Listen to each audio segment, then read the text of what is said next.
The best product that I have here is this Face Lady. This is so affordable. And this is my favorite, First Base. And this, Get Ready With Me.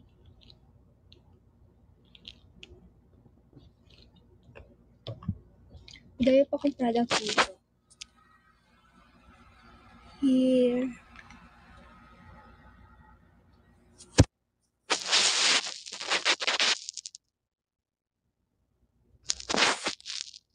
Dami akong makeup, pero di ko naman ginagamit. Gusto niya sa inyo na lang. Naririnig niyo ba boses ko?